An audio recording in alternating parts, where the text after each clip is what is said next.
Hello everyone. In this revision lesson today, let's discuss this question from November 2024, variant 1-2.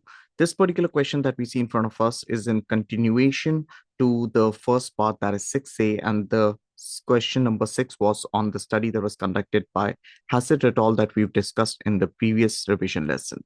Now, this is from the study conducted by Hassett et al. Keep this in mind.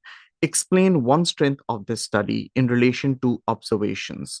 Explain one strength of this study in relation to observations. So if you are identifying a strength on of observation, you'd get the first mark. You'd get the second mark by linking it with the study that was conducted by Hassett et al.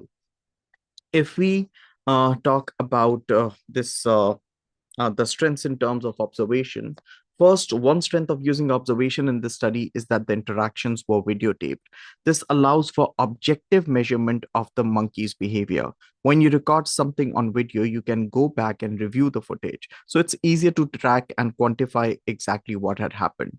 For example, the researchers could count how many times the monkeys interacted with each toy. They could measure how much time they spent with each one, which of course makes the analysis more accurate and consistent because the data is based on real recordings rather than on someone's personal opinion or memory. This would reduce the chance of mistakes or biases in interpreting the monkey's actions as well. Now, you could use this example here. As interactions were videotaped, it was easy to quantify or measure, be objective in analysis. For example, the amount of time the monkey played with the toy, or the total number of interactions was objective, so comparisons were meaningful. This is how you're getting the first mark. This is how you're getting the second mark. Make sure you understand how you are marked in your examination. I keep on telling students, when you are practicing your questions, go through the marking scheme, because the marking scheme helps you understand the marking criteria, which of course reduces the chances of you unnecessarily losing marks in your examination. The second point, the second example, if we may use, covert observations were used, that is, cameras were away from the play area to increase the validity or decrease the demand characteristics. Of course, if the monkeys are pretty sensible too. If they would have had an idea about the cameras there was a possibility that they might have behaved in a different manner. So if you link this up with the study, the interaction of monkeys with the toys was therefore not influenced by the presence of the observers. Here is how you're getting the first mark. Here is how you're getting the second mark. In the first part, you're explaining a strength of observation straight, and in the second one, you are using an example from the study. So we could say that another strength is that the study used covert observations, meaning that the monkeys were unaware they were being observed. This is important because it helps increase the validity of the study. If the monkeys knew they were being watched, they might change their behavior in response to the researcher's presence.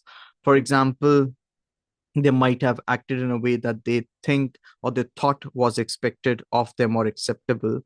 And of course, by using hidden cameras away from the play area, the researchers ensured that the monkey's actions were more natural.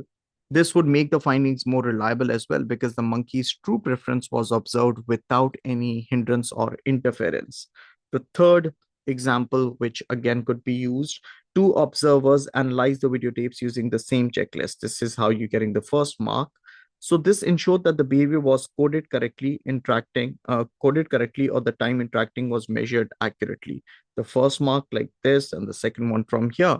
And so the third point, we could say, additionally, the study used multiple observers to watch and analyze the footage. Having more than one person involved in recording the monkey's behavior is a strength, because it helps to ensure that the observations are consistent. If only one person had done all the coding, their personal biases could have affected how they interpreted the behavior. By using more than one observer, the researchers reduced the likelihood of this happening. This also made sure that the time spent with each toy was measured accurately, and different observers could cross-check each other's work. Even though the study didn't formally measure how well the observers agreed, that is, inter-observer reliability, having multiple observers still increases the credibility of the study's findings. Now, if we quickly look at the guidance over here, you get credit any strength that is feasible using observational techniques. Argument about inter-observer reliability, if someone writes that, is maximum 1 mark, as it was never measured in the study, so there was nothing formal. Do not credit ethics here, because remember, you have been asked to explain one strength in relation to observation. Never forget that. I hope this was helpful. And additionally, I would want you to keep in mind, see, you could, again, what many students do is, rightfully so, what they do is they prepare two strengths and two limitations from each study so that they could score well in the last question, the evaluative question that they get. But if you have a look at this question closely, you'd see that the examiner could ask you about any one strength or any one limitation in relation to any research method or data collection technique that was used. I hope this was helpful. Thank you.